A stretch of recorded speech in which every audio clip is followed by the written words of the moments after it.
వెతలు తీరును, కృపలు దొరుకును, సాటి లేనిది యేసుని నామం. యేసునామమే మధురం, మదిలో తలచిన ధన్యం. యేసునామమే మధురం. ప్రభువునందు ప్రియమైన దేవుని బిడ్డలారా, నేటి వాక్య ధ్యానం కొరకు ప్రార్థిద్దాం. EEE ప్యాంప్లెట్ ఒకసారి చూడండి. రేపటి సాయంకాలం 6 గంటల నుండి 8 గంటల వరకు యవనస్తుల కొరకు ప్రత్యేకమైన బైబిల్ తరగతి.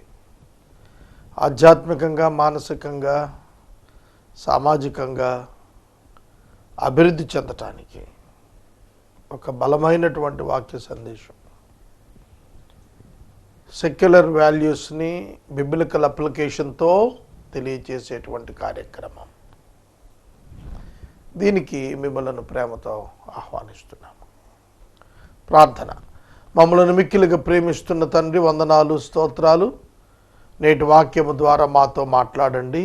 ఈ దినము, ఈ మాసమునకు చివరి దినము. ఈ మాసము యేసే పరిష్కారమునకు సహాయం చేసిన ప్రతి కుటుంబం కొరకు ప్రార్థన చేస్తున్నాను. ప్రతి కుటుంబాన్ని దీవించండి. ప్రత్యేకంగా శ్రోతల కొరకు ప్రార్థిస్తున్నాము. బిడ్డలు రక్షించబడినట్లు చేయండి. ఆత్మలో వర్ధిల్లుటకు సహాయం చేయండి. బైబిల్ని, దేవుణ్ణి తెలుసుకునే భాగ్యం ఇవ్వండి. నేటి వాక్య ధ్యానం ద్వారా సంపూర్ణమైన వివరణ మేము గ్రహించినట్లు చేయండి.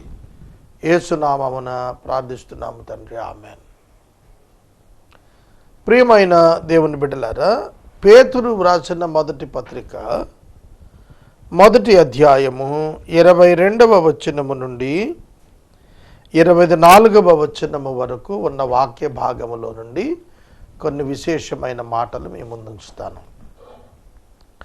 మీరు క్షయబీజము నుండి కాక శాశ్వతముకు జీవము గల దేవుని వాక్యము మూలముగా అక్షయ బీజము నుండి పుట్టింపబడిన వారు గనుక నిష్కపటమైన సహోదర ప్రేమ కలుగునట్లు మీరు సత్యమునకు విధేయులవుట చేత మీ మనసులను పవిత్రపరుచుకున్న వారై ఉండి ఒకనికి ఒక్కడు హృదయపూర్వకముగాను మిక్కుటముగాను ప్రేమించుట.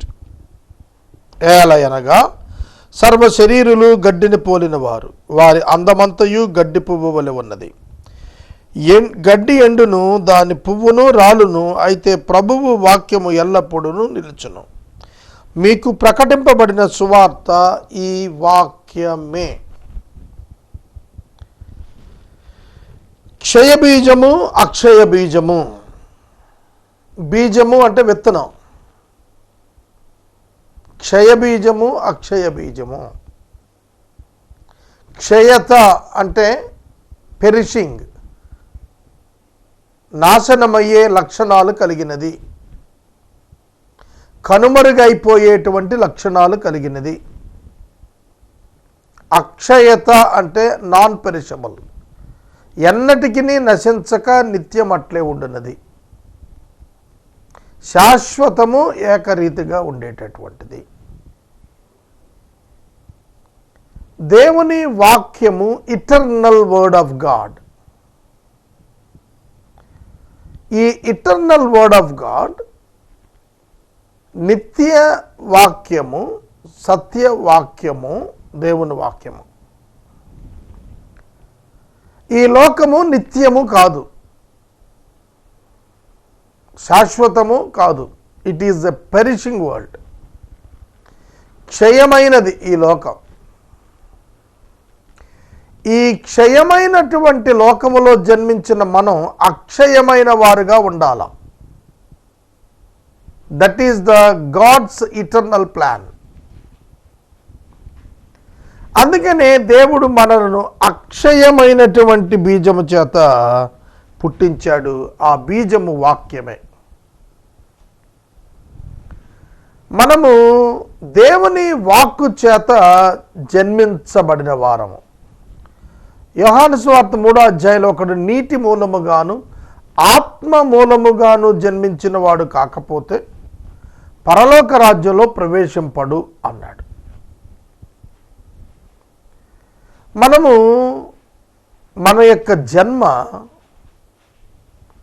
తల్లి గర్భం నుండి అనేది మనకు తెలుసు. మరి రెండవ జన్మ ఏమిటి? మరొక జన్మ ఏమిటి? బైబిల్ చెబుతోంది తిరిగి జన్మించిన అనుభవం. తల్లి గర్భములో జన్మించినటువంటి వాడు దేవుని వాక్యము మూలముగా జన్మించకపోతే అక్షయతను సాధించుకోలేడు. అక్షయత ఒక మనిషికి ఏ విధంగా వస్తుంది? మానవుడు క్షయమైనటువంటి దేహం కలిగిన వాడు కదా. అక్షయత ఏ విధంగా వస్తుందంటే పునరుద్ధానం చేత వస్తుంది అక్షయత. శరీరానికి పునరుద్ధానము అక్షయతను కలిగిస్తుంది. ఆత్మకు అసలు నాశనమే లేదు. ఆత్మ నశించుట అనగా దేవుని నుండి వేరే అగ్నిగుండములో శాశ్వతముగా జీవించుట. అట్టి ఆత్మను కూడా దేవుడు తన యొక్క ప్రణాళిక చొప్పున తన కుమారుడిని యేసుక్రీస్తు ద్వారా బ్రతికించాడు. అలాగున బ్రతికించబడినటువంటి ఆత్మ, మనుష్య ఆత్మ క్రీస్తుతో కూడా శాశ్వతంగా నివసించేటట్లుగా మృతమైనటువంటి మానవ శరీరానికి పరిశుద్ధాత్మ దేవుడు, ప్రభు అయిన యేసుక్రీస్తు వారు, తండ్రి అయిన దేవుడు తన సంకల్పం చొప్పున శరీర పునరుద్ధానం ఇచ్చుట చేత దేవుని యొద్ద మానవుడు శాశ్వతంగా నివసించగలుగుతాడు. ఇప్పుడు లోకానికి అర్థం కానటువంటి మాటలు ఇవి అయి ఉండవచ్చు. అర్థం చేసుకోవాలి తప్ప అర్థం కాదని కూర్చుంటే కాదు. బైబిల్ గ్రంథము విశ్వాసి యొక్క శాశ్వతమైన స్థితిని గురించి మాట్లాడుతోంది. క్షయమైనటువంటి దాని నుండి కాదు మీరు పుట్టింది, అక్షయమైనటువంటిది. దేవుని వాక్యం వల్ల పుట్టారు. దేవుని వాక్యము నిరంతరం నిలుస్తుంది కనుక దేవుని వాక్యము వలన పుట్టిన వారమైన మనము నిరంతరం నిలుస్తాము. సృష్టి నశింప చేయబడిన తరువాత కూడా మనం జీవించే ఉంటాము. కాబట్టి మన జీవితాలు భూమి మీద ఎలా ఉండాలి? మనము అక్షయ బీజము నుండి పుట్టించబడ్డాము.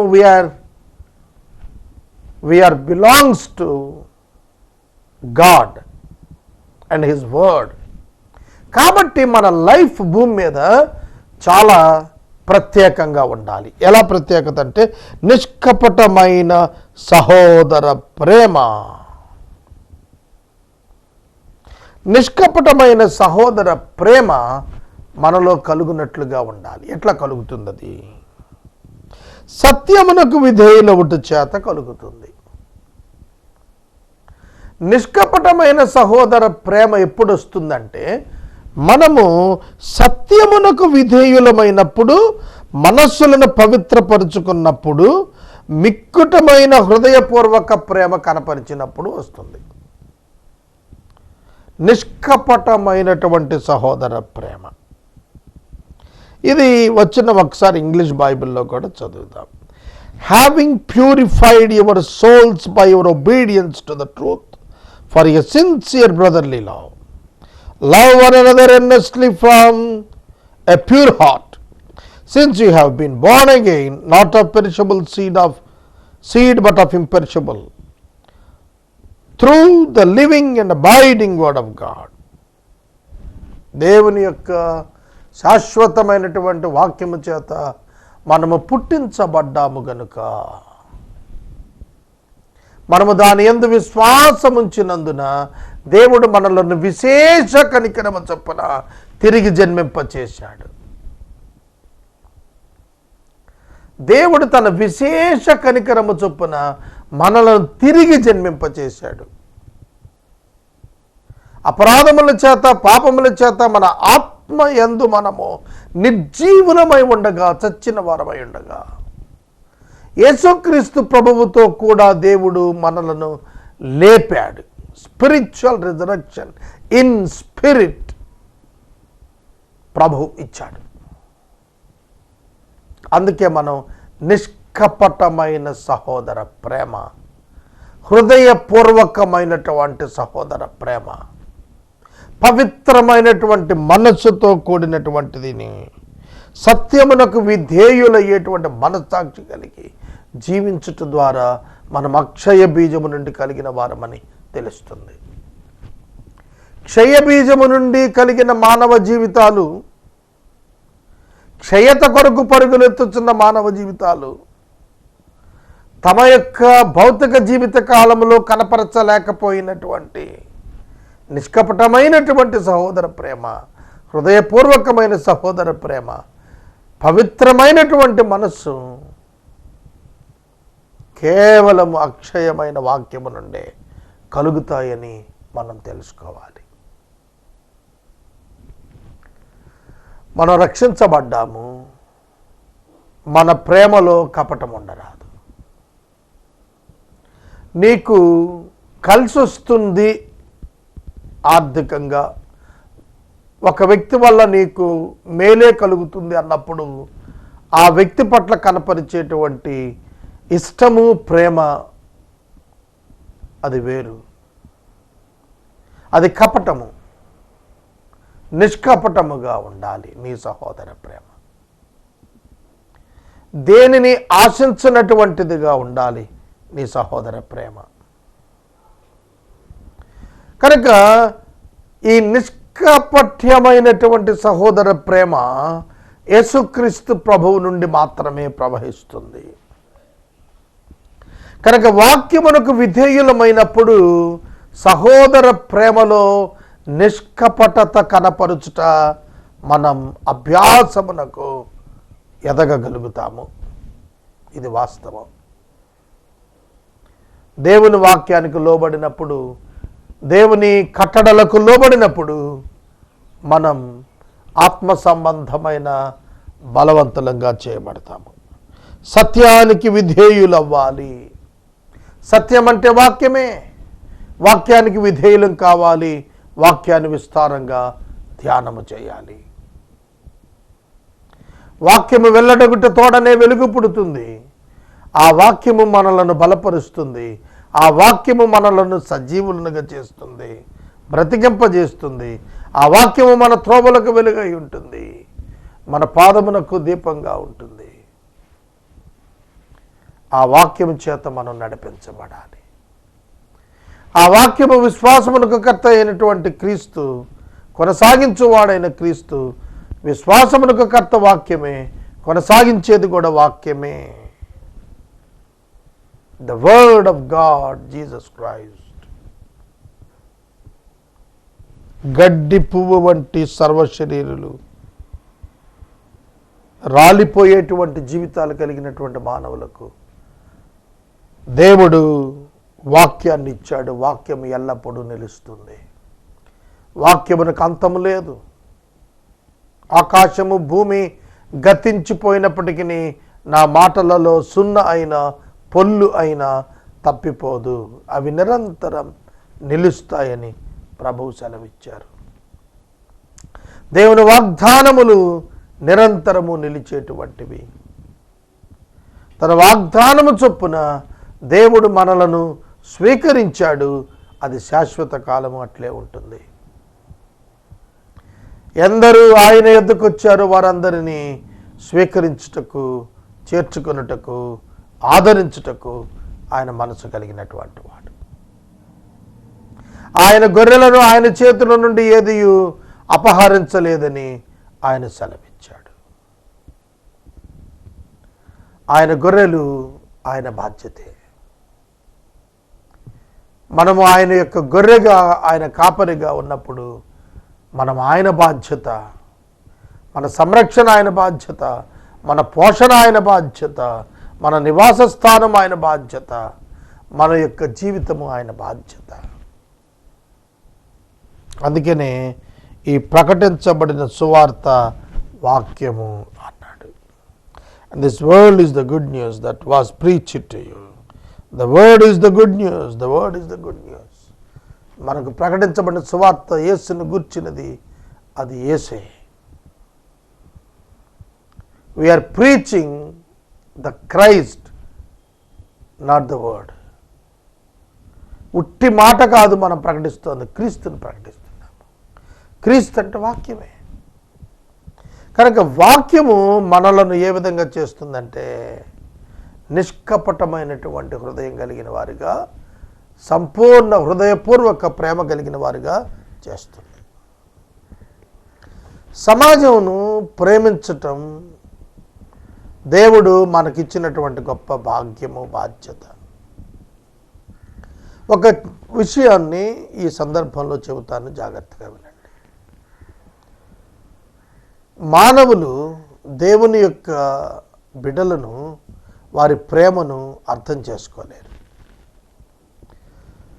రక్షణ సువార్తను, దాని ప్రాముఖ్యతను, దాని ప్రాశస్యతను ఈ లోకం గ్రహించలేదు. తృణీకరిస్తారు, విసర్జిస్తారు, ఎదురు తిరుగుతారు. రక్షించబడిన వ్యక్తి మరొక వ్యక్తి రక్షణ కొరకు సువార్తను చెప్పే యత్నం చేస్తాడు, అది మాకొద్దంటారు. తిరుగుబాటు చేస్తాడు. ప్రేమతో బోధిస్తున్న వాడిని చంపే యత్నం చేస్తాడు. ఇది బైబిల్ చరిత్రలో జరిగినటువంటిదే. కనుక దేవుని పిల్లలు దేవుని సాక్షులుగా సువార్త ప్రకటన చేయుటకు ఏ ప్రయత్నం చేసినా లోకం వారిని ద్వేషిస్తుంది. కడప జిల్లా ప్రొద్దుటూరు ప్రాంతంలో ఒక చర్చి ఒకరు కట్టి మైక్ పెడుతున్నారని చెప్పి 5 గ్రామాల్లో ఉన్న హైందవ ఫెనటిక్స్ కొంతమంది రోడ్డు బ్లాక్ చేసి ఆ చర్చి పడగొట్టమని చెప్పి డిమాండ్ చేశారు. ఇది పేపర్కి వచ్చింది, సోషల్ మీడియాలో వీడియోస్ వచ్చాయి. వారి ప్రాబ్లం ఏంటి? సెక్యులర్ కంట్రీలో వారి ప్రాబ్లం ఏంటి? ఒక చర్చి పైన ఒక 2 hours 5 గ్రామాల మొత్తం మీద ఒకే చర్చ్. అది ఎంత శబ్దం క్రియేట్ అవుతుంది? 5 గ్రామాలలో ఉన్నటువంటి హిందూ టెంపుల్స్లో వచ్చే శబ్ద కాలుష్యంతో పోలిస్తే పర్సంటేజ్ తీసుకుంటే ఇది ఎంత అల్పం. కాబట్టి వారి మనసులు క్రీస్తు వ్యతిరేకమైనవి తప్ప శబ్ద కాలుష్యం అక్కడ ముఖ్యం కాదు వాళ్ళకి.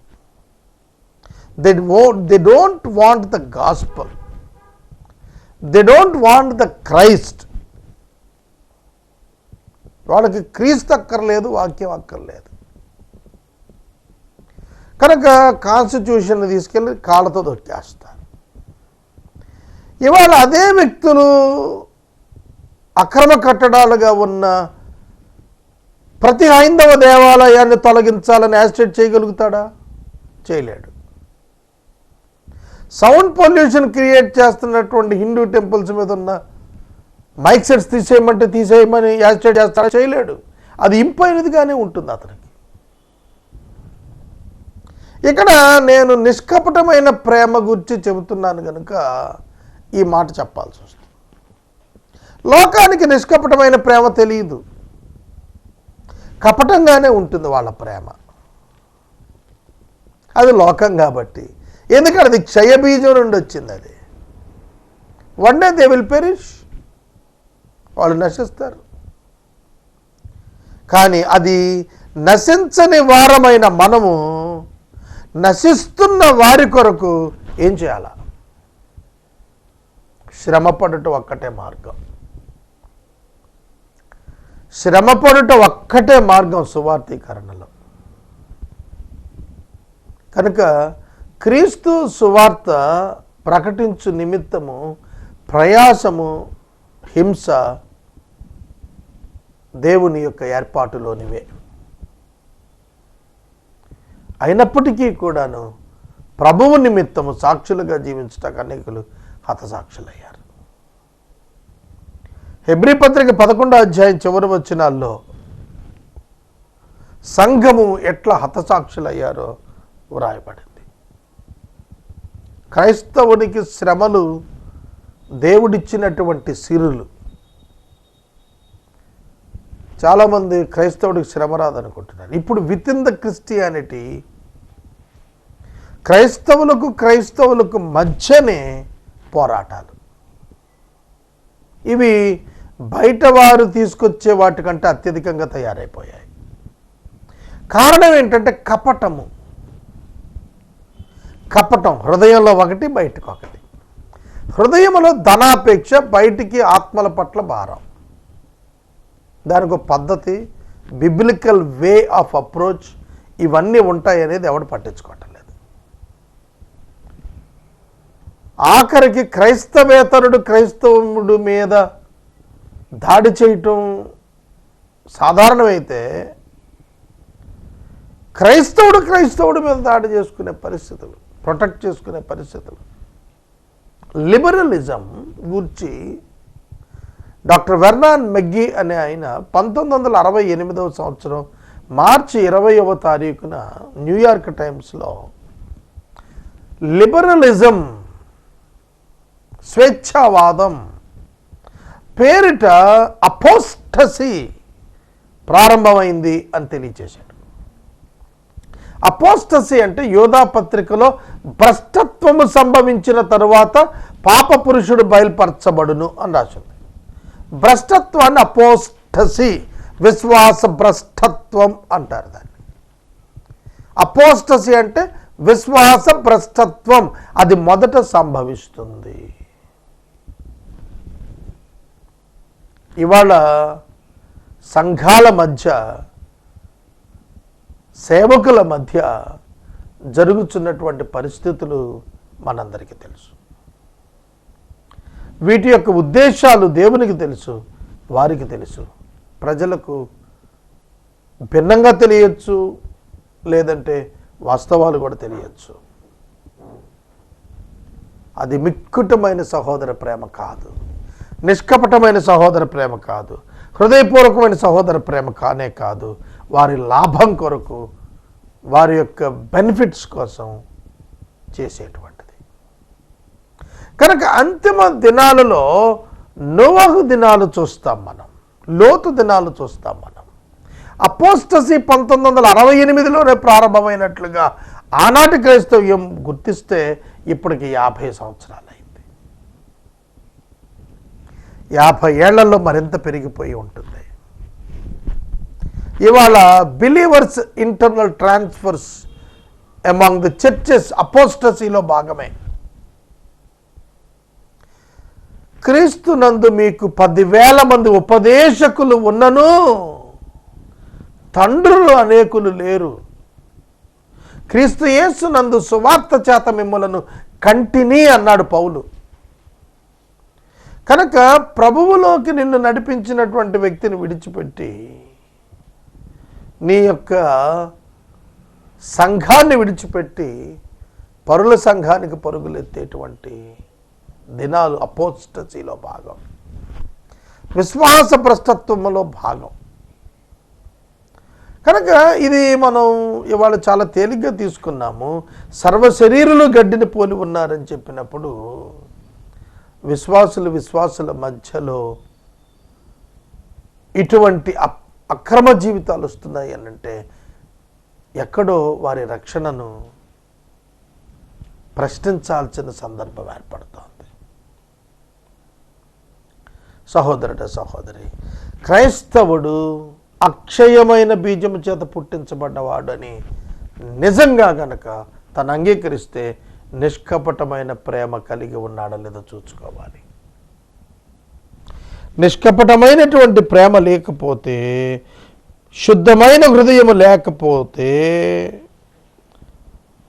సిన్సియర్ బ్రదర్లీ లవ్ లేకపోతే, మనము ప్యూరిఫైడ్ సోల్స్ లేకపోతే, real obedience to the truth లేకపోతే మనం క్రైస్తవులం కాదు.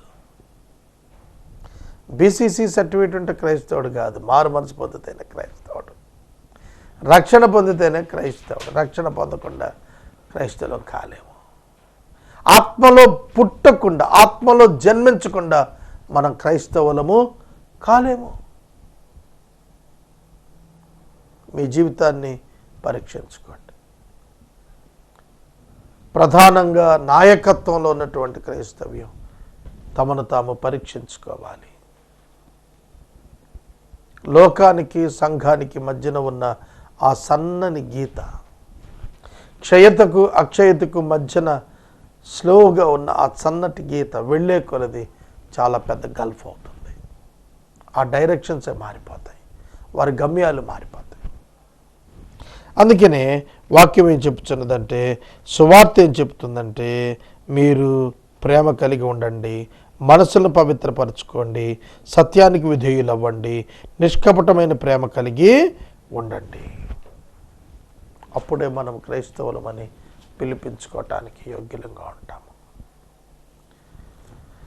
మన జీవన విధానములో మార్పు రావాలి. మన జీవన విధానంలో మార్పు రావాలి. మన తీరుతెన్నులు మారాలి. లోకంలో ఉన్నట్లుగా కాదు, వాక్యములో ఉన్నట్లుగా మనల్ని మనం సిద్ధం చేసుకోవాలి. ప్రార్థన చేసుకుందాం.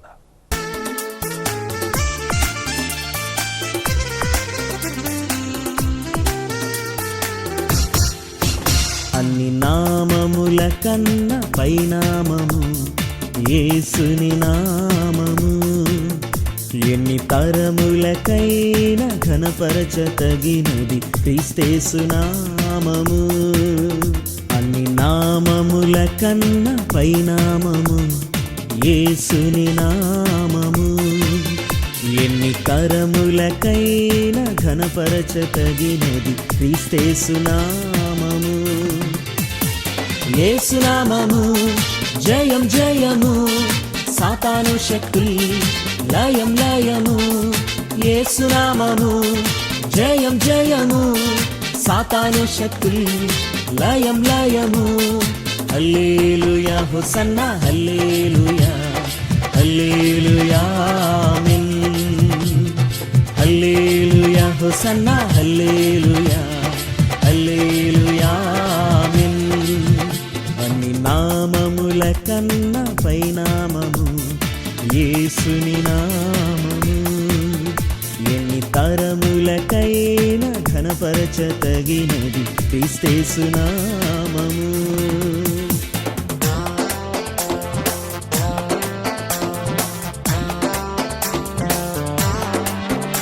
ప్రార్థన. మమ్మల్ని మిక్కిలిగా ప్రేమిస్తున్న తండ్రి, వందనాలు, స్తోత్రాలు. వాక్యము విన్న బిడ్డలను దీవించండి. మొదటి అధ్యాయం ముగించాము ప్రభువా. మా ముందున్నటువంటి 4 మాసాలు బైబిల్ పూర్తి చేయటానికి మీ కృప దయచేయమని ప్రార్థిస్తున్నాము. మహిమ పొందమని ప్రార్థిస్తున్నాము. ఘనత పొందమని ప్రార్థిస్తున్నాము. సత్యములోనికి మేము నడుచున్నట్లు సహాయం చేయండి. మనుషులను ప్రేమించే వారంగా చేయండి. కేవలం మనుషులను ప్రేమిస్తే చాలదు, నీపై విశ్వాసం ఉంచి ఆ కారణం చేత ప్రేమించగలగాలి. అట్టి కృపనివ్వండి. యేసు నామమున వేడుచున్నాం తండ్రి, ఆమేన్. తండ్రి అయిన దేవుని ప్రేమ, కుమారుడి యేసయ్య కృప, పరిశుద్ధాత్మ దేవుని యొక్క అన్యోన్య సహవాసము మనందరికీ ఈ మాసము సహాయం చేసిన వారందరికీ ప్రత్యేకంగా తోడైండును గాక. ఆమేన్.